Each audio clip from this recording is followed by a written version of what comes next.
সোমবার পূর্ব বর্ধমান জেলার ভাতারের বড়বেলুন ২ নম্বর অঞ্চল তৃণমূল কংগ্রেসের উদ্যোগে একটি স্বেচ্ছায় রক্তদান শিবির অনুষ্ঠিত হয়। এদিন রক্তদান শিবিরটি অনুষ্ঠিত হয় নাসিগ্রাম উচ্চ বিদ্যালয়। এদিন ১০০ জন স্বেচ্ছায় রক্তদান করেন। সংগৃহীত রক্ত বর্ধমান মেডিকেল কলেজ হাসপাতালের ব্লাড ব্যাংকের হাতে তুলে দেওয়া হয়। অঞ্চল তৃণমূল কংগ্রেসের উদ্যোগে এখানে একটি মহতী রক্তদান শিবিরের আয়োজন করা হয়েছিল। এখানে প্রায় ১০০ জনের কাছাকাছি রক্ত দিয়েছে এবং আজকে এই রাখি বন্ধনের শুভ দিনে আমরা এই প্রোগ্রামটা করেছি। এখানে তার মধ্যে ডোনারদের মধ্যে প্রায় ১০০ জনের মধ্যে প্রায় ২০-২৫ জন মতো মহিলা ছিলেন। আর এর সঙ্গে সঙ্গে এই ব্লাড রক্তের সংকটের জন্য আমরা এই অনুষ্ঠানটা করেছি।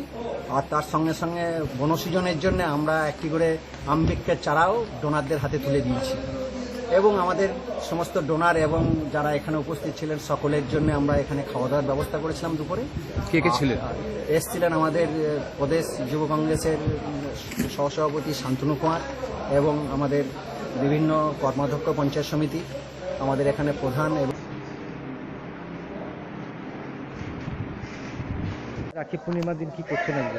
আজ রাখি পূর্ণিমার দিন আমরা সকালে রাখি বন্ধন উৎসব পালন করেছি নাসিগ্রাম ফকিরডেঙ্গা বাস স্ট্যান্ড থেকে শুরু করে গ্রামের ভিতরে, এবং আমাদের স্কুলে এখানে রক্তদান শিবির আমরা একটা আয়োজন করেছি।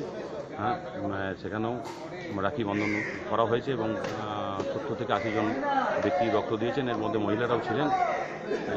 আমাদের বড়বেলুন ২ নম্বর তৃণমূল কংগ্রেসের উদ্যোগে এবং যুব তৃণমূল কংগ্রেসের সহযোগিতায় আমরা এই রক্তদান শিবির আজকে করলাম, যাতে মানুষ রক্ত। ভাতার থেকে মনোজ কুমার মালিকের রিপোর্ট, আনন্দ বার্তা।